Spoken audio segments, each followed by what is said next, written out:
Hello hi ನಮಸ್ಕಾರ, ಎಲ್ಲ ಹೇಗಿದ್ದೀರಾ? ಶೀಲಾ ಪಾಕಶಾಲೆ ಮತ್ತು ಪಾಠಶಾಲೆಗೆ ಆತ್ಮೀಯವಾದಂಥ ಸ್ವಾಗತ.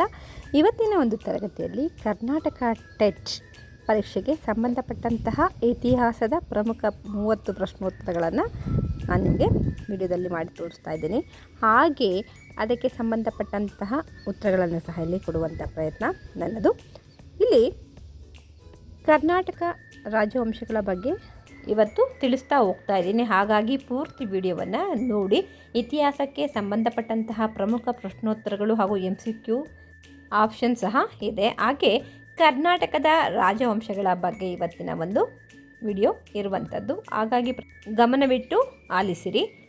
ಈಗ ಪ್ರಶ್ನೆಗಳನ್ನು ನೋಡೋಣ. ಮೊದಲನೆಯ ಪ್ರಶ್ನೆ, ಕರ್ನಾಟಕದ ಮೊದಲ ಸ್ವದೇಶಿ ರಾಜವಂಶ ಯಾವುದು? ಚಾಲುಕ್ಯರು, ಕದಂಬರು, ರಾಷ್ಟ್ರಕೂಟರು, ಹೊಯ್ಸಳರು. ಇದಕ್ಕೆ ಸರಿಯಾದಂತಹ ಉತ್ತರ ಕದಂಬರು ಅಂತ ಹೇಳ್ತೀವಿ. ಪ್ರಶ್ನೆ 2, ಕದಂಬ ವಂಶದ ಸ್ಥಾಪಕರು ಯಾರು ಅನ್ನೋದು ಪ್ರಶ್ನೆ. 4 ಆಪ್ಷನ್ ಇದೆ. ಅದಕ್ಕೆ ಸರಿಯಾದಂತಹ ಉತ್ತರವನ್ನು ಇಲ್ಲಿ ತಿಳಿಸ್ತಾ ಹೋಗ್ತೀನಿ. ಮಯೂರ ಶರ್ಮ, ಕಾಕುಸ್ಥವರ್ಮ, ಪುಲಿಕೇಶಿ, ಅಮೋಘವರ್ಷ ಅಂತ ಇದೆ. ಕದಂಬ ವಂಶದ ಸ್ಥಾಪಕ ಅಂದ ತಕ್ಷಣ ನೆನ್ಪಿಟ್ಕೊಳ್ಬೇಕು ಮಯೂರ ಶರ್ಮ. ಪ್ರಶ್ನೆ 3, ಕದಂಬರ ರಾಜಧಾನಿ ಯಾವುದು ಅನ್ನೋದು ಪ್ರಶ್ನೆ. ಬನವಾಸಿ, ಬಾದಾಮಿ, ಕಲ್ಯಾಣಿ, ತಲಕಾಡು. ಇದರಲ್ಲಿ ಸರಿಯಾದಂತಹ ಉತ್ತರ ಆಪ್ಷನ್ ಎ, ಬನವಾಸಿ ಕದಂಬರ ಒಂದು ರಾಜಧಾನಿ. ಪಶ್ಚಿಮ ಗಂಗರ ರಾಜಧಾನಿ ಯಾವುದು ಅನ್ನೋದು 4ನೇ ಪ್ರಶ್ನೆ. ತಲಕಾಡು, ಮೈಸೂರು, ಬೇಲೂರು, ಹಂಪಿ. ಉತ್ತರ ತಲಕಾಡು ಅಂತ ಹೇಳ್ತೀವಿ. ಗಂಗರ ರಾಜಧಾನಿ ತಲಕಾಡು. ಆಯಿತಾ? ಪ್ರಶ್ನೆ ಸಂಖ್ಯೆ 5, ಗಂಗಾ ವಂಶದ ಪ್ರಸಿದ್ಧ ರಾಜ ಯಾರು? ಇದಕ್ಕೆ ಉತ್ತರವನ್ನು ನೋಡೋಣ. ದುರ್ವಿನೀತ, ಪುಲಿಕೇಶಿ, ಹರಿಹರ, ಕೃಷ್ಣದೇವರಾಯ. ಸರಿಯಾದಂತಹ ಉತ್ತರ ಆಪ್ಷನ್ ಎ, ದುರ್ವಿನೀತ ಅನ್ನೋನು ಗಂಗಾ ವಂಶದ ಪ್ರಸಿದ್ಧ ರಾಜ. ಈಗ ಮುಂದಿನ ಪ್ರಶ್ನೆಗೆ ಹೋಗೋಣ. ಪ್ರಶ್ನೆ ಸಂಖ್ಯೆ 6. ಆಯಿತಾ? ಪ್ರಶ್ನೆ ಸಂಖ್ಯೆ 6, ಬಾದಾಮಿ ಚಾಲುಕ್ಯರ ಸ್ಥಾಪಕರು ಯಾರು ಅನ್ನೋದು ಪ್ರಶ್ನೆ. Option A, Pulakeshi 1, option B, Pulakeshi 2, option C, Vikramaditya 2, option D, Kirtivarma ಅನ್ನೋದಿದೆ. ಆದರೆ ಇದಕ್ಕೆ ಸರಿಯಾದಂತಹ ಉತ್ತರ ಆಪ್ಷನ್ ಎ, ಪುಲಿಕೇಶಿ 1. ಆಯಿತಾ? 1ನೇ ಪುಲಿಕೇಶಿ ಅಂತ ಹೇಳ್ತೀವಿ. ಮುಂದಿನ ಪ್ರಶ್ನೆಗೆ ಹೋಗೋಣ. ಪ್ರಶ್ನೆ ಸಂಖ್ಯೆ 7, ಬಾದಾಮಿ ಚಾಲುಕ್ಯರ ರಾಜಧಾನಿ ಯಾವುದು ಅನ್ನೋದು ಪ್ರಶ್ನೆ. Option A, Aihole, option B, Badami, option C, Pattadakal, option D, Kalyani ಅಂತ ಇದೆ. ಇದಕ್ಕೆ ಸರಿಯಾದಂತಹ ಉತ್ತರ ಆಪ್ಷನ್ ಬಿ, ಬಾದಾಮಿ. ಬಾದಾಮಿ ಚಾಲುಕ್ಯರು ಅಂತಲೇ ಕರೆಯುತ್ತೇವೆ. ಮುಂದಿನ ಪ್ರಶ್ನೆಗೆ ಹೋಗೋಣ. ಪ್ರಶ್ನೆ ಸಂಖ್ಯೆ 8, ಹರ್ಷವರ್ಧನನನ್ನು ಸೋಲಿಸಿದ ಚಾಲುಕ್ಯ ರಾಜ ಯಾರು ಅನ್ನೋದು ಪ್ರಶ್ನೆ. ಪುಲಿಕೇಶಿ 2, ವಿಕ್ರಮಾದಿತ್ಯ 2, ಕೀರ್ತಿವರ್ಮ, ತೈಲಪ್ಪ 2 ಅಂತ ಇದೆ. ಅದಕ್ಕೆ ಸರಿಯಾದಂತಹ ಉತ್ತರ ಆಪ್ಷನ್ ಎ, ಪುಲಿಕೇಶಿ 2 ಅಥವಾ 2ನೇ ಪುಲಿಕೇಶಿ ಅಂತ ಹೇಳ್ತೀವಿ. ಪ್ರಶ್ನೆ ಸಂಖ್ಯೆ 9, ಐಹೊಳೆ ಶಾಸನದ ಕರ್ತೃ ಯಾರು ಅನ್ನೋದು ಪ್ರಶ್ನೆ. ರವಿಕೀರ್ತಿ, ಪಂಪ, ರನ್ನ, ಪೊನ್ನ ಅಂತ ಇದೆ. ಸರಿಯಾದಂತಹ ಉತ್ತರ ರವಿಕೀರ್ತಿ. ಇದಕ್ಕೆ ಸರಿಯಾದಂತಹ ಉತ್ತರ. ಆಯಿತಾ? ಪ್ರಶ್ನೆ ಸಂಖ್ಯೆ 10 ನೋಡೋಣ. ಪಟ್ಟದಕಲ್ಲು ಯಾವ ರಾಜವಂಶದ ವಾಸ್ತುಶಿಲ್ಪಕ್ಕೆ ಪ್ರಸಿದ್ಧ ಅಂತ ಪ್ರಶ್ನೆ. ಕದಂಬರು, ಚಾಲುಕ್ಯರು, ಹೊಯ್ಸಳರು, ವಿಜಯನಗರ ಸಾಮ್ರಾಜ್ಯದ ಅರಸರು ಅಂತ ಇದೆ. ಇದಕ್ಕೆ ಸರಿಯಾದಂತಹ ಉತ್ತರ ಚಾಲುಕ್ಯರು ಅಂತ ಹೇಳ್ತೀವಿ. ಮುಂದಿನ ಪ್ರಶ್ನೆಗೆ ಹೋಗೋಣ. ಪ್ರಶ್ನೆ ಸಂಖ್ಯೆ 11, ರಾಷ್ಟ್ರಕೂಟರ ಸ್ಥಾಪಕರು ಯಾರು ಅನ್ನೋದು ಪ್ರಶ್ನೆ.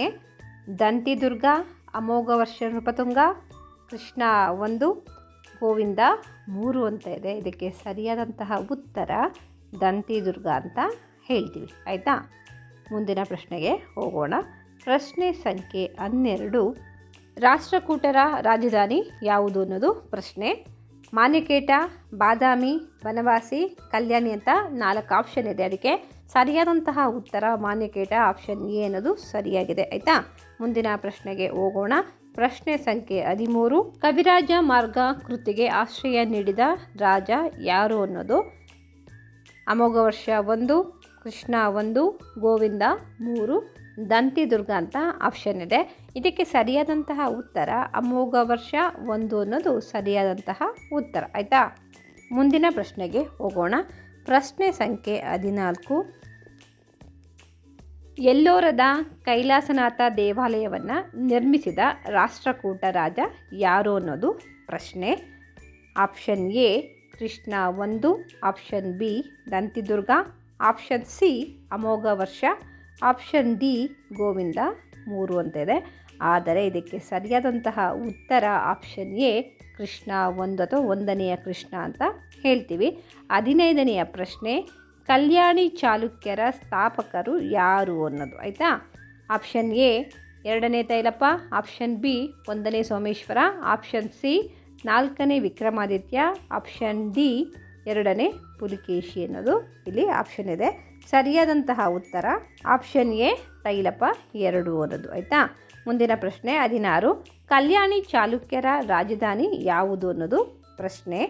Option A Kalyani, option B Badami, option C Banavasi, option D Belur ಅಂತ ಇದೆ. ಅದಕ್ಕೆ ಸರಿಯಾದಂತಹ ಉತ್ತರ ಕಲ್ಯಾಣಿ ಅನ್ನೋದು ಆಪ್ಷನ್ ಎ ಆಯಿತಾ.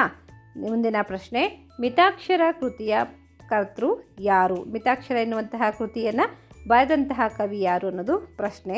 Option A Vijnaneshwara, option B Pampa, option C Ranna, option D Ponna ಅಂತ ಹೇಳ್ತೀವಿ. ಆದರೆ ಇದಕ್ಕೆ ಸರಿಯಾದಂತಹ ಉತ್ತರ ಎ ವಿಜ್ಞಾನೇಶ್ವರ ಎನ್ನುವಂತಹ ಕವಿ ಅಂತ ಹೇಳ್ತೀವಿ. ಮುಂದಿನ ಪ್ರಶ್ನೆ 18, ಹೊಯ್ಸಳ ವಂಶದ ಸ್ಥಾಪಕರು ಯಾರು ಅನ್ನೋದು ಪ್ರಶ್ನೆ. ಅದಕ್ಕೆ ಆಪ್ಷನ್ಗಳನ್ನ ನೋಡೋಣ. A Vishnuvardhana, B Nripakama, C Vinayaditya, D Bittideva ಅಂತ ಇದೆ. ಅದಕ್ಕೆ ಸರಿಯಾದಂತಹ ಉತ್ತರ ಬಿ ನೃಪಕಾಮ ಅಂತ ಹೇಳ್ತೀವಿ. ಪ್ರಶ್ನೆ 19, ಹೊಯ್ಸಳರ ಪ್ರಸಿದ್ಧ ರಾಜ ಯಾರು ಅನ್ನೋದು ಪ್ರಶ್ನೆ.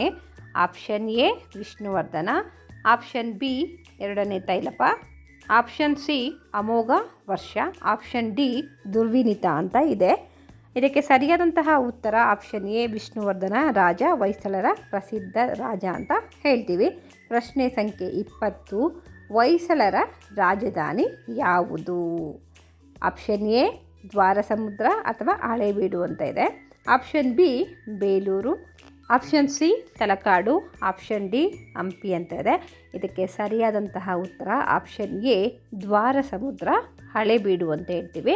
ಹಿಂದೆ ಅದಕ್ಕೆ ದ್ವಾರಸಮುದ್ರ ಅಂತ ಇತ್ತು, ಈಗ ಹಳೇಬೀಡು ಅಂತ ಹೇಳ್ತೀವಿ. ಮುಂದಿನ ಪ್ರಶ್ನೆ 21, ಬೇಲೂರಿನ ಚೆನ್ನಕೇಶವ ದೇವಾಲಯವನ್ನು ನಿರ್ಮಿಸಿದವರು ಯಾರು ಅನ್ನೋದು ಪ್ರಶ್ನೆ. Option A Vishnuvardhana, option B Veeraballala 3, option C Narasimha, option D Vinayaditya ಅಂತ ಹೇಳ್ತೀವಿ. ಇದಕ್ಕೆ ಸರಿಯಾದಂತಹ ಉತ್ತರ ಆಪ್ಷನ್ ಎ ವಿಷ್ಣುವರ್ಧನ ರಾಜ ಬೇಲೂರಿನಲ್ಲಿರುವಂತಹ ಚೆನ್ನಕೇಶವ ದೇವಾಲಯವನ್ನು ನಿರ್ಮಾಣವನ್ನು ಮಾಡ್ತಾರೆ. ಪ್ರಶ್ನೆ ಸಂಖ್ಯೆ 22, ವಿಜಯನಗರ ಸಾಮ್ರಾಜ್ಯದ ಸ್ಥಾಪಕರು ಯಾರು ಅನ್ನೋದು ಆಯಿತಾ. ಎ ಹರಿಹರ ಮತ್ತು ಬುಕ್ಕ, ಬಿ ಕೃಷ್ಣದೇವರಾಯ, ಸಿ 2ನೇ ದೇವರಾಯ, ಡಿ ಸಾಲುವ ನರಸಿಂಹ ಅಂತ ಇದೆ. ಇದಕ್ಕೆ ಸರಿಯಾದಂತಹ ಉತ್ತರ ಆಪ್ಷನ್ ಎ ಹರಿಹರ ಮತ್ತು ಬುಕ್ಕರು ವಿಜಯನಗರ ಸಾಮ್ರಾಜ್ಯದ ಸ್ಥಾಪಕರು ಆಯಿತಾ. ಮುಂದಿನ ಪ್ರಶ್ನೆ 23, ವಿಜಯನಗರ ಸಾಮ್ರಾಜ್ಯದ ರಾಜಧಾನಿ ಯಾವುದು ಅನ್ನೋದು ಪ್ರಶ್ನೆ. Option A Hampi, option B Belur, option C Kalyani, option D Talakadu ಅಂತ ಇದೆ. ಇದಕ್ಕೆ ಸರಿಯಾದಂತಹ ಉತ್ತರ ಹಂಪಿ ಅಂತ ಹೇಳ್ತೀವಿ, ಆಪ್ಷನ್ ಎ ಆಯಿತಾ. ಈಗ ಆಳು ಹಂಪಿ ಅಂತ ಹೇಳ್ತೀವಿ. ಮುಂದಿನ ಪ್ರಶ್ನೆ ಯಾವುದು ಅಂತ ನೋಡೋಣ. ಪ್ರಶ್ನೆ ಸಂಖ್ಯೆ 24, ವಿಜಯನಗರದ ಅತ್ಯಂತ ಪ್ರಸಿದ್ಧ ರಾಜ ಯಾರು ಅನ್ನೋದು ಪ್ರಶ್ನೆ.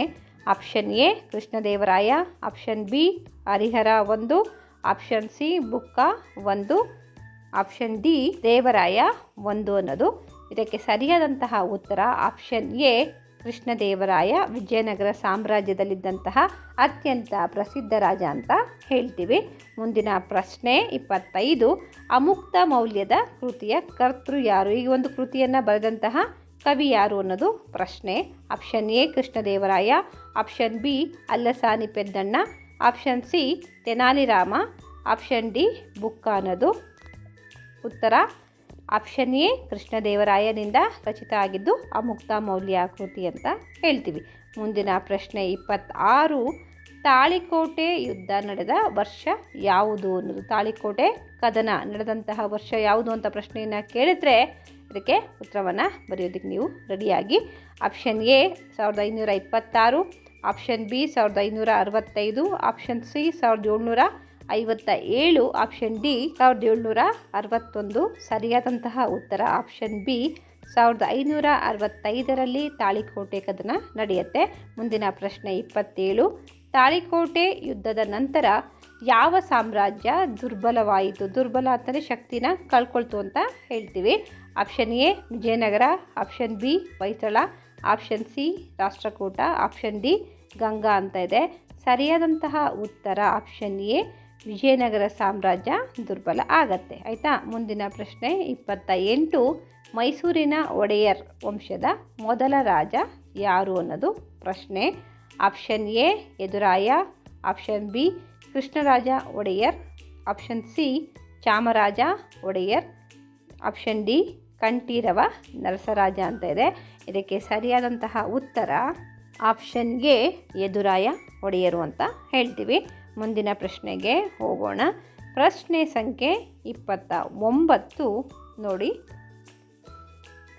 ಟಿಪ್ಪು ಸುಲ್ತಾನನ ತಂದೆ ಯಾರು ಅನ್ನೋದು 29ನೆಯ ಪ್ರಶ್ನೆ. Option A Hyder Ali, option B Fateh Mohammad, option C Mir Sadiq ಅಂತ ಇದೆ, ಆಪ್ಷನ್ ಡಿ ನಂಜರಾಜ ಅನ್ನೋದು. ಇಲ್ಲಿ 4 ಆಪ್ಷನ್ಗಳಿದೆ. ಸರಿಯಾದಂತಹ ಉತ್ತರ ಹೈದರಾಲಿ, ಆಪ್ಷನ್ ಎ ಸರಿಯಾಗಿತ್ತು. ಆಯಿತಾ. ಕೊನೆಯ ಪ್ರಶ್ನೆ 30. ಶ್ರವಣಬೆಳಗೊಳದ ಗೊಮ್ಮಟೇಶ್ವರನ ಪ್ರತಿಮೆಯನ್ನು ನಿರ್ಮಿಸಿದವರು ಯಾರು ಅನ್ನೋದು ತುಂಬ ಮುಖ್ಯವಾದಂತಹ ಪ್ರಶ್ನೆ ಅಂತಲೇ ಹೇಳ್ಬೋದು. Option A Chavundaraya, option B Mayura Sharma, option C Vishnuvardhana, option D Amoghavarsha Nripatunga ಅಂತ ಇದೆ. ಇದಕ್ಕೆ ಸರಿಯಾದಂತಹ ಉತ್ತರ ಚಾವುಂಡರಾಯ ಶ್ರವಣಬೆಳಗೊಳದಲ್ಲಿರುವಂತಹ ಗೊಮ್ಮಟೇಶ್ವರನ ಒಂದು ಮೂರ್ತಿಯನ್ನು ನಿರ್ಮಾಣವನ್ನು ಮಾಡ್ತಾನೆ. ಆಯಿತಾ. ಅರ್ಥ ಆಯಿತಾ. ಹೀಗೆ ಇವತ್ತು ನಾನು ನಿಮಗೆ ಕರ್ನಾಟಕ TET ಅಂದರೆ ಟೆಟ್ ಪರೀಕ್ಷೆಯಲ್ಲಿ ಕೇಳಬಹುದಾದಂತಹ ಪ್ರಮುಖ 30 ಪ್ರಶ್ನೋತ್ತರಗಳನ್ನು ತಿಳಿಸುವಂತಹ ಒಂದು ಪ್ರಯತ್ನವನ್ನು ಮಾಡಿದ್ದೀನಿ. ಈ ಒಂದು ಮಾಹಿತಿ ನಿಮಗೆ ಖಂಡಿತ ಉಪಯುಕ್ತ ಆಗುತ್ತೆ. ಈ ವಿಡಿಯೋವನ್ನು ಪೂರ್ತಿ ನೋಡಿ, ಲೈಕ್ ಮಾಡಿ, ಶೇರ್ ಮಾಡಿ, ಕಮೆಂಟನ್ನು ಮಾಡಿ ಉತ್ತಮವಾಗಿ ಪರೀಕ್ಷೆಯಲ್ಲಿ ಬರೆಯಿರಿ. ಈ ಒಂದು ವಿಡಿಯೋ ನಿಮಗೆ ಖಂಡಿತ ಇಷ್ಟ ಆಗುತ್ತೆ. ಹಾಗೆ ಅದರಿಂದ ಉಪಯುಕ್ತವಾದಂತಹ ಮಾಹಿತಿಯನ್ನು ಸಹ ನೀವು ಪಡ್ಕೊಳ್ಬೋದು. Thank you for watching.